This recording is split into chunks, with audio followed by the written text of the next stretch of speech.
I feel like it's almost a rite of passage for anyone doing game development to have a project that they overscoped, underestimated time costs, and generally took on something too ambitious for their current dev skills. For me, that was actually the first video I made on this channel.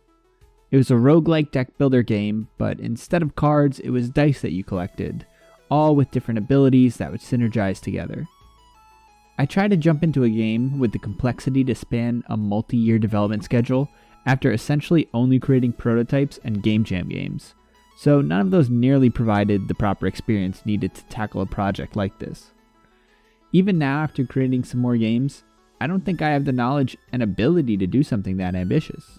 Despite all that, I'm gonna remake it anyway.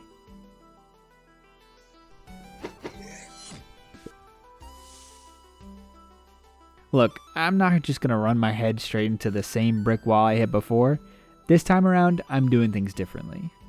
First of all, I'm not making this game with Unity, but instead for the Playdate. While this change may not seem like a lot, it should actually do a lot of the heavy lifting with turning this project into something that's actually possible to finish.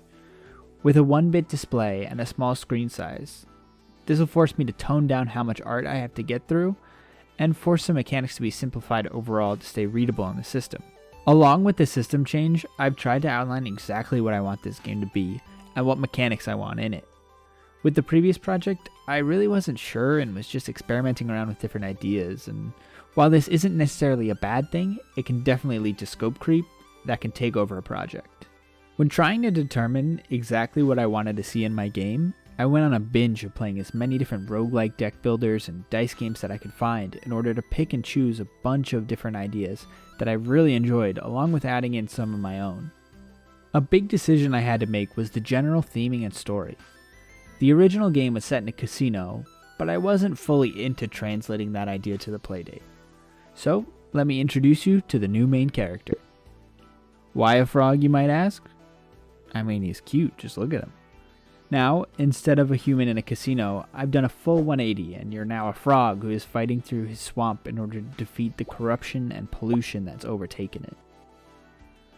With the main character and setting in place, I wanted to get working on creating the screen mockup for the game, which was actually really tough to do. With the Playdate screen only being 400 by 240 pixels, that's not a lot of real estate to be displaying information of the player.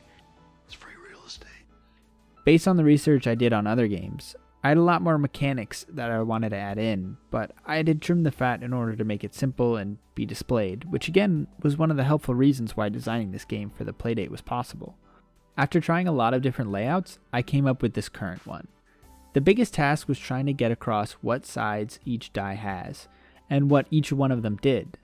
In my original game, I had a different icon for each side and a text description, but having a ton of text on such a small screen just isn't ideal. I really wanted to get away from text in general, so instead of side icons, here's what I came up with. Each side will have a maximum of 3 pieces of info. The top left icon is the effect, either damage, heal, or shield. The bottom right will be how much the effect will do. And finally, the top right is reserved for an ability, but there doesn't have to be one. I don't want to dump all the info for every ability at once, so they'll be introduced to the player slowly over time. If the player encounters an ability icon they haven't seen before, then it'll give them a quick explanation, as well as there being a cheat sheet for each icon when opening the menu. So, at a quick glance, the player can know exactly what each side does without the need for any text explanations during gameplay. A few examples of some of the different abilities are Combo, which increases the effect amount by 1 for all other combo dice rolled that turn. There's Void, which has an extremely strong effect amount, with the downside that you can only use 1 Void action per turn. And Stun, which will increase the turn counter of an enemy by 1.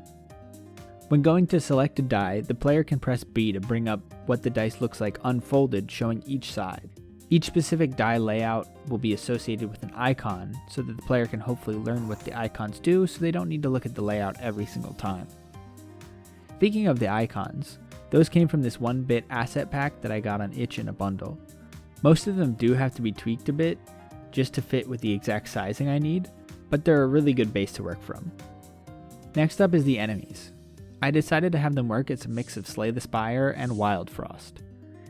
Each enemy will choose from their set of moves and show their intent over their head along with a turn cooldown until that action will occur.